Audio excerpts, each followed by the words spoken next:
सभी वैष्णव को जय श्री कृष्ण। हम सबको पता है कि कमल कीचड़ में उगता है, कीचड़ में कमल उगता है।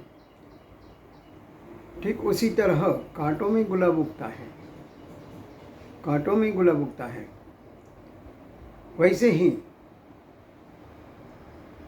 राक्षसों के परिवार में भक्त का जन्म होता है। ये हमने देखा कि हिरण्यकश्यप पे वहाँ भक्त प्रहलाद का जन्म हुआ और भगवान ने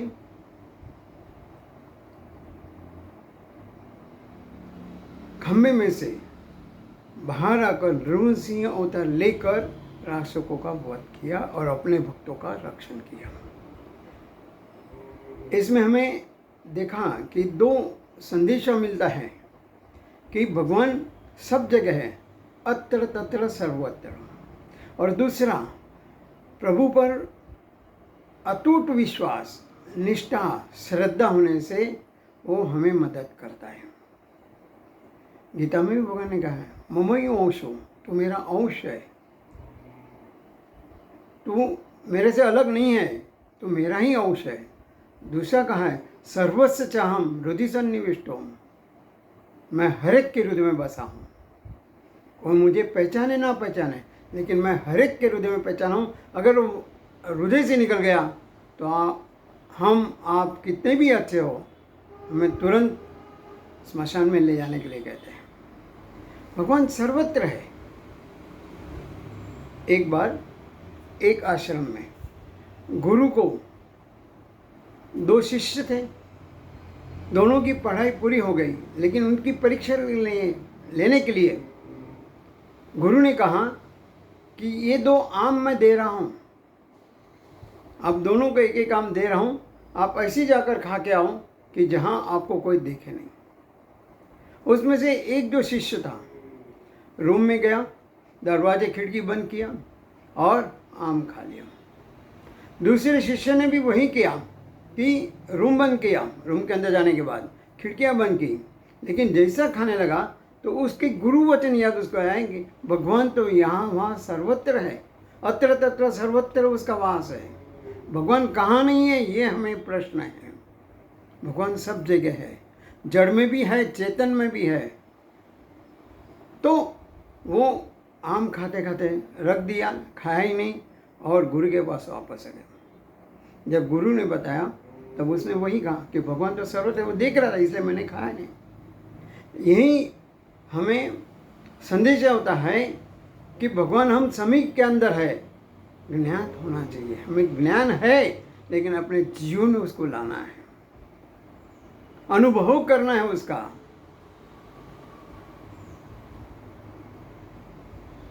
उद्धव को भगवान ने भी वही कहा है कि उद्धव, मैं सर्वत्र हूँ, जहाँ मैं दिखाते हूँ वहाँ भी मैं हूँ, जहाँ नहीं दिखाई देता वहाँ भी मैं हूँ। और उसी का मैंने उद्धव के पास जो ज्ञान था लेकिन प्रेम लक्षणा भक्ति नहीं थी, इसलिए उसको गोपियों के पास भेजा है। और गोपियों के पास प्रेम लक्षणा भक्ति थी, लेकिन इतना ज्ञान की वैसे जरूरत नहीं है, लेकिन ज्ञान भी होना जरूरी है, इसलिए उद्धव को वहाँ भेजा। उद्धव गमन हमें सबको पता है, जो गुरु बनने गया था वहाँ चेला बन गया, क्योंकि भक्ति वो श्रेष्ठ है। हमारी भी निष्ठा, श्रद्धा, विश्वास प्रभु के ऊपर अटूट होना चाहिए। प्रभु है ऐसा बोल के नहीं चलेगा, लेकिन उसको श्वासोश्वास, हर एक क्षण, हर एक पल, हर एक श्वास के साथ उसको महसूस करना है।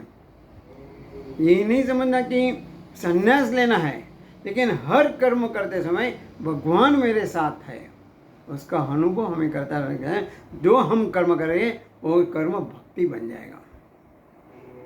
मनुष्य कल्याण करने के लिए यही तीन उपाय बताया है, ज्ञान, कर्म और भक्ति। ज्ञान है तो कर्म नहीं है, और भक्ति है तो ज्ञान नहीं है। तो ये सब का हमें अपने जीवन में समन्वय लाना है। ज्ञान कर्म भक्ति का हमें सबको ज्ञात है, लेकिन जीवन में उसको उतारना है। आज के कलयुग में और आज की जो परिस्थिति जिस इसमें प्रवाह में हम चल रहे, उसमें सही अर्थ में हमें भगवान का अनुभव करना बहुत ज़रूरी है। अगर हमें आगे बढ़ना है, हमें अपना लक्ष्य प्राप्त करना है, हमें अपने आने वाली पीढ़ी को कुछ देना है, तो हमें ये अनुभव करना है, महसूस करना है कि भगवान सदा सर्वदा 24/7 मेरे साथ है। मैं सोता हूँ फिर भी मेरे साथ है। ये दृढ़ निश्चय, दृढ़ता, मक्कमता मेरे जीवन में आ जाए। भगवान है क्या, ये संशय भी नहीं होना चाहिए। ये संशय हुआ मैंने हम फेल, नापास हो गए। और भगवान जो कुछ करता है वो अच्छे के लिए करता है। उसके मार्ग से हम चलेंगे तो हमें हमेशा सफलता मिलती है। Man has no alternative but to do what God desires. मैंने भगवान की इच्छा में हमारी इच्छा मिला देनी है। हमारी इच्छा में भगवान को नहीं डालना है। भगवान की इच्छा में हमें अपने आप को जिस परिस्थिति आई है उसमें संतुष्ट रहना है, संतोष रहना है। वही सुखी और आनंद जीवन का परिभाषा है। तो हम यही चाहते हैं कि हमारे जीवन में भी भगवान हमें शक्ति दे, भक्ति दे। हमारे पास ज्ञान बहुत सारे है, दुनिया भर का ज्ञान हमारे पास है, लेकिन तू हमारे पास है जो महत्व का ज्ञान है। 24 तास तू मेरे साथ है। ये जो ज्ञान है उसका जो अनुभव हमारे जीवन में बढ़ता रहे और हम अपने आप को तन मन से तंदुरुस्त, निरोगी, स्वस्थ और मस्त बनाए रहे और भगवान के कर्मों में अपना समय व्यस्त करें। हम उसमें व्यस्त रहें।